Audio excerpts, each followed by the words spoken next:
Você passa a acompanhar a partir de agora, pela sua TVAL, o programa Espaço Cidadão. Todas as semanas, a produção escolhe um tema que é importante para os 295 municípios do nosso estado. O tema de hoje vai estar muito mais ligado às mulheres do que aos homens, mas os homens também têm a sua vaidade. Nós vamos falar hoje sobre cirurgia plástica e nós convidamos o Dr. Jorge Bins Eli. Ele é cirurgião plástico e é chefe do Serviço de Cirurgia Plástica e Queimados do Hospital Universitário. Dr. Jorge, muito obrigado. É um prazer. A recíproca é verdadeira.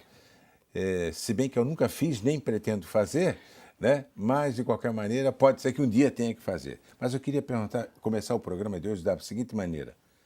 A palavra vaidade é a principal na sua área? Não da sua parte, dos seus pacientes? A vaidade, ela é muito pessoal. A vaidade é você conversar com o espelho. O que realmente é uma verdade, porque eu, depois de 40 anos de profissão, 25 mil pessoas operadas, eu qualifiquei em 3 estágios de preocupação. Número 1, disparado, entre a vaidade, é o espelho. Número 2, gostando. as amigas. Se os homens soubessem que as mulheres não se arrumam para os homens, as mulheres se arrumam para as mulheres. E os homens estão no 3º estágio. Então, a vaidade na mulher é importantíssima, não é apenas...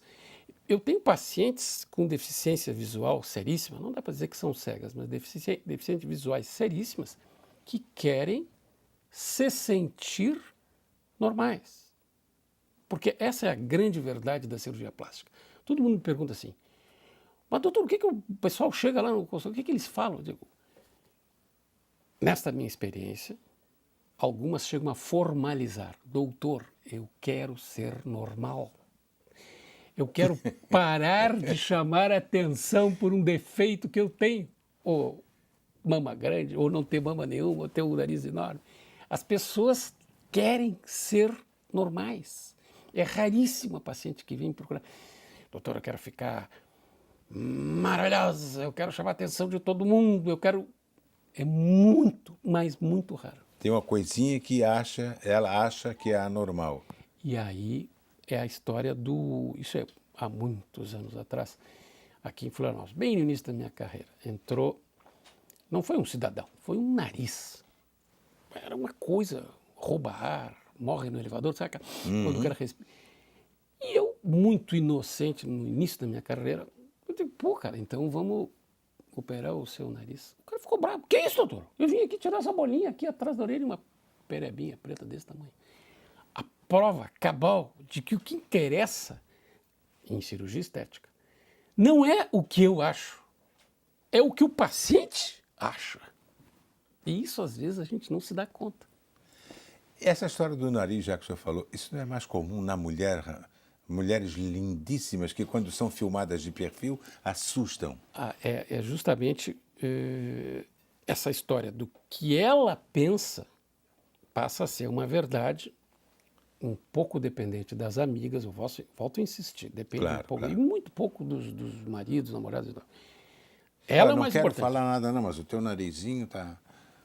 Aquilo dói demais, Inclusive, assim, existe uma patologia que, em casos extremos, é levado para psiquiatra, né? É o dismorfismo corporal. Tem código no CID e tudo.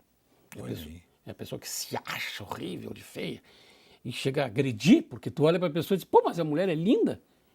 E aí já é um problema psiquiátrico, né? Eu tive uma vez uma paciente, Walter, você vai dizer que, pô, o Bin está exagerando. Não estou. Uma mulher linda. Quem sou eu para dizer isso? Uma mulher linda. Me trouxe... Tinha um filme na época que tinha uma menina que tinha... Um filme de ficção que tinha 3 seios. Ela disse, doutor, eu queria botar 3 seios. Só no verão, depois eu volto para tirar. Não preciso dizer que eu puxei o cartãozinho de um amigo meu psiquiatra. Ele disse, querida, vamos primeiro conversar com outro colega. Existem essas coisas. A gente acha que não... Nós, médicos, negamos essas coisas, mas elas existem. Incrível. Bom, me desarmaste agora completamente. Não, eu gostei do detalhe. Depois de passar do verão, eu volto aqui e a gente tira. Claro, mas esse era o mais importante. Ela queria saber se era reversível. E o psiquiatra conseguiu resolver o problema dela? Resolveu. Depois dei uma ligada para ele. Ele, não, foi batata. Bom, Dr. Bins, nós vamos acompanhar agora um trabalho feito pela nossa colega Emily Sani a respeito de cirurgias plásticas.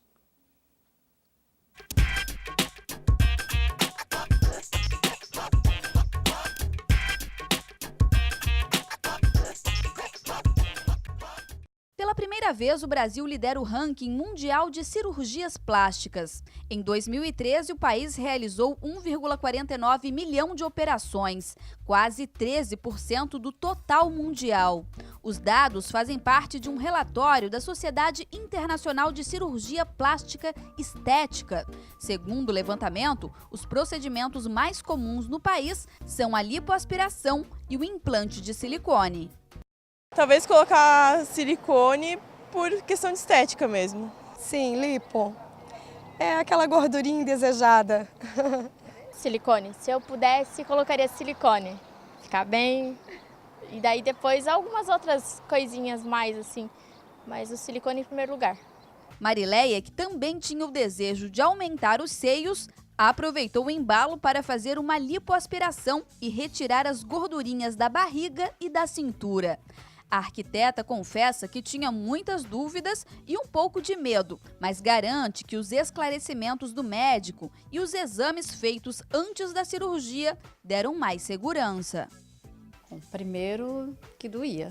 Quanto que doía? Quando fomos falar em lipo, então, sempre me falava que doía muito. Eu achei que não foi tudo isso, assim, sabe? Bem suportável, porque o resultado vale toda a pena, como disse, foi compensador. É uma semana de realmente repouso total, onde tu sente mais dor e assim. E depois também, quando surgiu a questão da lipo, esse preconceito que existe que lipo vai matar, entende? A cirurgia plástica da lipo mata, que é muito perigosa e coisa e tal. Então isso também me deixou um pouco apreensiva. Mas foi super bem, eu acho que a gente fez todos os exames preliminares para ver se eu estava de bem de saúde, cuidei, tinha um pouquinho de anemia, cuidei dessa anemia antes. Então, assim, foi feito todos os exames cardiológicos. Acho que não poderia dar errado, entende?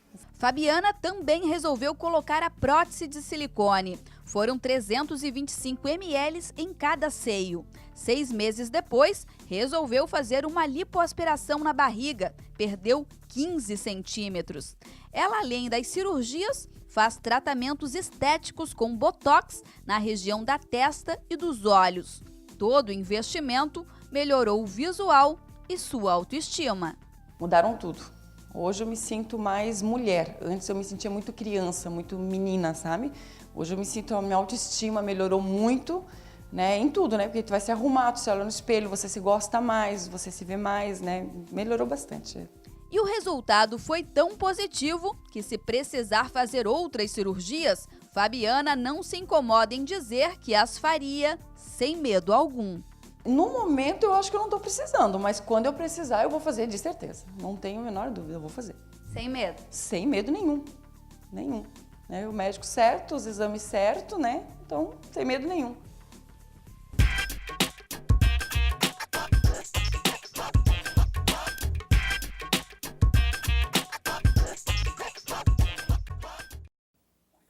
A frase dela foi bem clara. Hoje eu acho que não precisa, mas se precisar vou fazer logo, logo.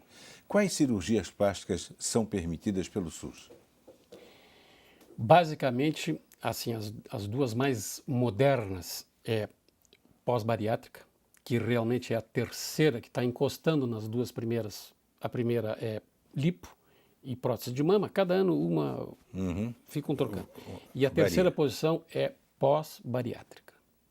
É a cirurgia que o SUS está exigindo dos hospitais credenciados pelo Sistema Único de Saúde, e é um problemaço, porque a cirurgia ela é realizada pelo cirurgião geral rapidamente, uma cirurgia mais ou menos, para quem sabe fazer, rápida e simples.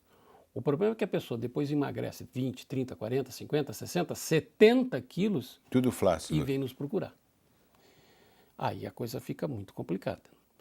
Nós temos como norma nunca fazer todas numa vez só. Você tem que dividir em vários tempos cirúrgicos. Essa é uma que o SUS paga. A segunda são dos aidéticos. O síndrome de imunossupressão alta, a SIDA, né, como se diz, que tem algumas características que a pessoa começa a ficar com a cara meio chupada assim, e dá um cucuruto de gordura nas costas também. São indicações formais que o SUS paga e são cirurgias estéticas. Afora isso, aí é aquela briga. Câncer de mama. Reconstrução de um câncer de mama. É estética ou é reparadora? E o que o senhor diz? Eu, pessoalmente, não consigo separar uma da outra. Eu acho que toda cirurgia estética tem reparadora. E toda reparadora tem estética. Essa divisão é muito administrativa. Não consigo imaginar uma separação tão categórica. Por exemplo, eu, há muitos anos atrás, fiz o meu mestrado na Bélgica, na Université Catholique de Louvain. A orelha de abano era pago pelo SUS deles lá. Tinha filas. Aqueles guri com aquelas orelhas desse tamanho, se jogar pela janela, sai voando. Todos eles eram operados gratuitamente pelo sistema deles lá. Tá, e aqui? No Brasil, não. No Brasil, não. Você tem que pagar. Claro que... O Brasil considera uma vaidade isso? Considera uma vaidade. Considera uma vaidade. Então, assim, por que o pós-bariátrico e os aidéticos têm esse privilégio? É uma pergunta muito boa.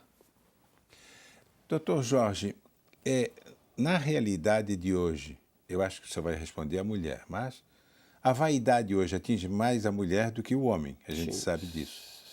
Do ponto de vista da cirurgia plástica. Isso é. Mas o que levou o homem a entrar nessa situação também nos dias de hoje? Duas razões. É o amigo dele? O senhor falou da mulher, o senhor falou que é a colega dela, amiga dela. Aí é que vale mesmo o espelho. O homem, nesse aspecto, é mais independente. Ele não vai muito atrás da opinião dos outros. Não. Ele olha para cá e diz, eu vou fazer. E aí ele faz para agradar o sexo oposto. Ele faz para se sentir mais competitivo. É completamente diferente. O homem é muito mais medroso, ele é muito mais chorão, sente muito mais dor. É completamente diferente. Os dentistas que os digam, né? Não, são dois mundos diferentes. São dois mundos. Mas, assim, uma estatística mundial, a grosso modo, assim, 85% mulheres e 15% homens. Agora, doutor, tem 1 minuto e eu só queria lhe fazer o seguinte, aproveitando a declaração uma das entrevistadas no bloco anterior, na entrevista mesmo. Ela disse o seguinte, eu tenho que consultar um médico e uma clínica com categoria, com segurança para mim. Isso é primordial, é a primeira coisa que a pessoa tem que fazer. E é tão simples. Você liga para a Sociedade Brasileira de Cirurgia Plástica Regional de Santa Catarina, tem uma central de informações, ela te manda a lista, nós somos dos 130, 150 cirurgiões plásticos no estado credenciados. Então, assim, uma coisa assustadora, uma delas falou, o lipo dá medo de vou morrer. O Conselho Regional de Medicina de São Paulo fez uma estatística rigorosa, séria. 95% dos acidentes mortais com lipoaspiração não eram cirurgiões plásticos. Então só podia dar nisso. Preciso continuar? Não. Mas vamos voltar a falar sobre isso no segundo bloco. Nosso tema de hoje é cirurgia plástica. Estamos conversando com o Dr. Jorge Bins. Vamos voltar logo em seguida com o programa Espaço Cidadão, que só tem na sua TVAL.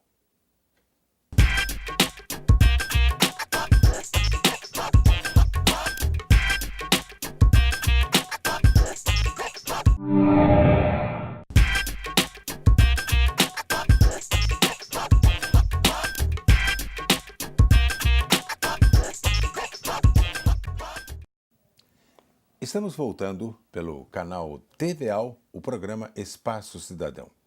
Nosso tema de hoje, cirurgia plástica. Claro que isso interessa muito mais as mulheres do que os homens. O próprio raciocínio do Dr. Jorge Bins, que é cirurgião plástico já com 40 anos de atividade. É isso? Como médico, o cirurgião plástico, 32. Ah, bom. Mas não vai mudar nada, eu sou um dos mais conceituados que nós temos no nosso país. Eu queria lhe perguntar o seguinte: qual é a cirurgia plástica que a mulher mais quer fazer? Boa pergunta. Depende da faixa etária dela, Walter. Se é uma menina Sei. pequena, é orelha de abano. Ah, Se é uma adolescente, é prótese de mama. porque esse adolescente o senhor vai botar de 15 a 20 anos, mais ou menos, é isso? Sim, sim. Por quê? Eu fui o primeiro, na verdade não fui eu que operei, na hora de operar mesmo foi o Dr. Oswaldo, meu primeiro aluno, meu grande amigo, assistente, que acabou botando na minha filha. Que ela pediu de presente de 15 anos um par de seios. E eu fiz. E dentro de casa é diferente? Não. Não, eu estou dizendo, esta solicitação partindo para um cirurgião que é dessa área. Então... Eu me senti lisonjeado, claro, mas a verdade é que as meninas, teenagers, né, adolescentes, são, e é a fase mais importante, elas precisam ter autoconfiança, de novo, apoio das amigas, e eu inclusive, fui um dos primeiros cirurgiões plásticos brasileiros, que botei inclusive isso em Assembleia Nacional, falei no Jornal Nacional sobre o assunto botar próteses em meninas menores de 18 anos, porque teoricamente antes era um tabu, não podia. Eu fiz um estudo com endocrinologistas, com psicólogos, enfim, fizemos um estudo por que não fazer, e chegaram à conclusão que pode sim fazer. Porque a menarca, a primeira menstruação das meninas, antigamente, era, sei lá, 17, 18. Isso, exato. No tempo de Cristo era 20 anos. E hoje com 11 anos. 10, 11 anos. Então, essa história de que a mama vai crescer em termos. Meu filho, se ela teve a primeira menstruação, 2 anos depois de ter tido essa menstruação, não vai mais crescer nem que a vaca tussa. Então, tendo 2 anos de menarca, se a menina menstruou com 11 anos, teoricamente, com 13 anos, não vai mais crescer. O que tiver com 13 é o definitivo. Para ela, sempre 2 anos depois da menstruação, da primeira menstruação. Então, assim, é uma indicação social, uma prótese de silicone. É impressionante. E no homem? Olha, eles tentaram e fizeram umas próteses de peitoral para ficar mais... Mas nunca deu certo. Não. A cirurgia no homem mais feita, eu diria que é a blefaroplastia.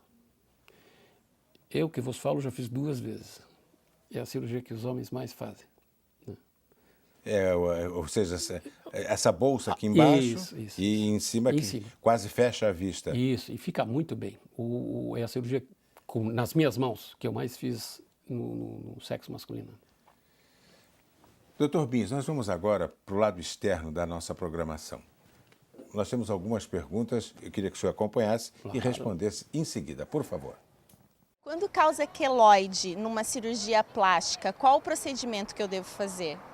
Queloide é aquela marca mais escura. É um problemaço isso. Graças a Deus não é tanto que nós temos. É um recessivo, né, digamos, afrodescendente, principalmente, né, com mais intensidade. E o brasileiro tem uma mixigenação e quando você tem maneiras de evitá-lo. E se ocorreu, você faz a exérese cirúrgica e imediatamente, ou seja, no dia seguinte, faz beta-terapia. É como se fosse um raio-x, a pessoa não sente nada. Mas tem que ser feito logo após a cirurgia. Imediatamente, no dia seguinte, senão não funciona. Mas resolve 90 e poucos %. Doutor Jorge, vamos a uma outra pergunta de uma outra pessoa que está nos acompanhando. Qual a diferença da lipoaspiração para a lipoescultura? Olha, na verdade, é uma questão de nomenclatura. Lipoaspiração é a retirada da gordura do corpo. Se você, além de tirar de um lugar e injetar no outro, que está muito na moda, muda o nome para lipoescultura. É uma questão de terminologia. Quer dizer, você tira a gordura do abdômen e coloca em outro local? Põe no bumbum. A mesma gordura? É, a mesma gordura. Isso se chama lipoescultura. É um termo... artístico, né? Assim, eu não gosto muito. Mas das duas, qual é que o senhor faz? Eu faço as duas. Mas qual das duas acontece com a quantidade maior, mais acentuada? A lipoaspiração. Muita gente que só tira e acabou. É mais raro tirar e botar de volta. Agora eu quero fazer uma pergunta. Qual é a quantidade maior que o senhor já tirou de alguém? Eu não sou dos radicais. Eu nunca tirei mais de 3 quilos. Litros, né? Não se fala litros. Pô, mas 3 litros é coisa para chuchu, né? E é difícil você fazer a conta, porque às vezes você faz a conta, antes você injeta soro para fazer vasoconstrição, para não doer com anestesia. E aí chupa. E é muito complicado, porque nessa ocasião que eu tirei 3 litros, eu havia injetado soro. Hoje em dia eu voltei ao início da lipoaspiração, onde na época que não se fazia injeção, você só aspira sem injetar nada. Então é uma conta muito complicada isso. Quanto saiu? Tirei 5 litros. Mas quanto que o cara injetou antes? É muito complexo isso. Vamos a mais uma pergunta externa para o nosso programa de hoje, para o Dr. Jorge Bings. Quanto tempo leva para alcançar o resultado de uma lipoaspiração? Cada caso é um caso. É óbvio. Se eu fizer uma lipozinha aqui no meu pescoço, aqui em 10 dias não tem mais nada. Se eu fizer, que nem eu fiz, eu estava comentando que eu tive uma paciente do bumbum até a mama, é óbvio que ela vai ficar muito roxa, aquilo ali vai levar um ciclo, eu sempre falo em 21 dias, no mínimo demoram 21 dias, e depois fica aquele amarelo que parece que está com hepatite. Mas dá para a gente dizer que em um mês não tem mais nada. Não tem mais nada. Exagerando 40 dias, para a gente se garantir, então. Se garantindo 40 dias. Vamos a mais uma pergunta para o Dr. Jorge Bings, por favor. Eu posso fazer lipoaspiração antes de engravidar? Sem problema nenhum. A lipoaspiração não tem nada a ver com a gestação propriamente dita. Só tem que cuidar para não fazer enquanto estiver na gestação. Isso é uma das coisas que a gente tem que cuidar muito. Não deve fazer. Não pode fazer. Não pode Se fazer. tiver em período de gestação, não pode fazer. Né? Isso é uma coisa que às vezes o pessoal se esquece. Eu sempre na consulta pergunto, a senhora não está grávida? Os pacientes ficam até meio rindo assim. Mas eu vim aqui para ver o negócio da... E já aconteceu. Já aconteceu quando passou a cirurgia, eu estava grávida, doutor. Aí é uma preocupação minha, porque a droga que é usada na anestesia pode afetar o feto. Temos mais uma pergunta ainda, doutor Jorge, para o senhor a respeito de cirurgia plástica. Quem coloca silicone nos seios vai poder amamentar? Boa pergunta. Teoricamente não muda nada. Se você tem um seio pequeno, esse seio vai produzir a mesma quantidade de leite se eu botar uma prótese, porque eu boto a prótese embaixo da mama, mas por cima do músculo. Então, o fato da prótese estar ali não muda em nada a amamentação. Isso é uma pergunta bem inteligente essa. Não muda em nada. A amamentação será igual como se não tivesse posto a prótese. Me pareceu que essa última pergunta foi aquela que mais lhe entusiasmou gerar um esclarecimento. Porque realmente a quantidade de prótese é tão grande colocada no Brasil, hoje nós somos os primeiros do mundo. E detalhe, nós somos os primeiros do mundo em número de colocação de próteses. Isso é uma coisa estúpida, são milhares e milhares. Vamos retroagir um pouquinho. Quando é que começou e aonde começou isso? Na verdade, começou nos Estados Unidos em 64. Nada a ver com o nosso golpe militar aqui, né? Não, nada a ver. Não, inclusive, naquela época era a Dow Corning que fabricava. Claro que eles depois ganharam muito dinheiro e começaram a ter pequenos processos de pacientes que não gostavam. Estouravam. Coisa de americano, é a judicialização de tudo. Está chegando no Brasil, hein? Está chegando essa judicialização da medicina do Brasil. Mas eles começaram a ter processo aqui, processo ali e bolaram. Quer saber? Foram lá, depositaram uma grana pesada, 500 milhões num banco lá para possíveis processos, fecharam o boteco e começaram a fazer silicone de janela e silicone industrial para todas as outras coisas, menos para a medicina. Porque as janelas pode até não ficar bem, vai lá, arranca fora e faz de novo. Mas o silicone que você coloca na janela, em tudo que é lugar, não tem sogra, não tem marido, não tem mãe, não tem... É isso. Bom, como é que o senhor coloca o nosso estado? A pergunta fica um pouco difícil o senhor responder, até pela própria posição que o senhor ocupa, mas como é que o senhor coloca Santa Catarina em nível nacional? Nós estamos muito bem na foto. Eu posso lhe dizer que nós temos desde 82 nós existimos, né? Nós temos 3 congressos brasileiros, que é considerado não, em termos numéricos, é maior do que o próprio Congresso Mundial. Nós tivemos um em 89, que foi em Blumenau, um em 2004, que eu tive a honra de ser o presidente, e agora foi aonde esse? Aqui em Florianópolis. E agora conseguimos outra vez aqui para Florianópolis para 2017. E vai ser um mega congresso. E em termos de produção, para você ter uma ideia, Walter, o grupo da cirurgia plástica, principalmente ligado ao Hospital Universitário, nós temos 2.530 editorações. 2.530, isso é um número astronômico, não tem ninguém no Brasil que tenha feito tudo isso só de cirurgia plástica. Nós temos CDs, nós temos livros, nós temos revistas, nós temos anais, é algo de peso a nível nacional. E como são revistas indexadas, essa difamação da nosso poder de fogo em termos científicos já alcançou níveis internacionais. E quem se forma agora tem um arquivo, tem condições de tomar conhecimento de tudo isso, porque a quantidade de publicações, mais de 2.000? 2.530. Bom, uma das entrevistadas, Dr. Bins, falou sobre o pré-operatório. Eu queria que você me falasse um pouquinho. Quais os cuidados que a Maria tem que tomar com relação a uma cirurgia para colocar silicone? Pegar um médico da Sociedade Brasileira de Cirurgia Plástica.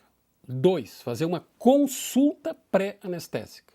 Ela tem que pegar os exames dela, eletrocardiograma, raio-x, sangue, urina, enfim, uns exames clássicos, normais, e fazer uma consulta com o seu anestesista. Isso é fundamental. Cirurgia plástica mais difícil que o senhor fez?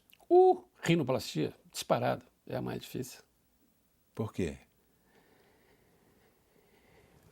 Simplesmente porque ela está no meio da cara. Se eu faço a mama e não ficou 100%, sempre vai ter um biquíni, o sutiã que vai esconder. Se eu fiz um abdômen e não ficou 200%, vai ter calcinha, vai ter calça, vai ter shorts, vai ter tudo. O nariz, só se botar aquelas burcas das turcas, claro. Não tem escapatória. É a cirurgia mais difícil que existe, é a rinoplastia. Bom, temos 30 segundos. O senhor faz muito essa cirurgia? Rinoplastia eu tenho mais de 2.000. Na minha vida toda eu fiz em torno de 25.000 cirurgias em 40 anos. Né? Mas rinoplastia foi uma das que eu mais fiz. Mas não é a que eu mais fiz. A que eu mais fiz é mama, abdômen e face. Mama, abdômen e face. Da rinoplastia ninguém reclamou? Olha, sempre tem gente que reclama, mas eu me considero como um felizardo. São todos esses anos e tantas pacientes e na minha vida privada. Nunca tive sequer um processo. Jamais. Parabéns. No HU é diferente, hein? No HU a coisa é mais complicada. Dr. Jorge, muito obrigado pela aula que o senhor nos deu. Ora, foi um prazer muito grande, mas estou à sua disposição para quando precisar. Muito obrigado. Nós conversamos com o Dr. Jorge Bins, Jorge Eli Bins, sobre cirurgia plástica. E eu quero aproveitar um pouquinho da última pergunta que eu fiz. Pré-operatório. É importantíssimo você fazer isso e consultar também o seu anestesiologista. Muito importante. O Espaço Cidadão volta na semana que vem com outro tema. Até lá.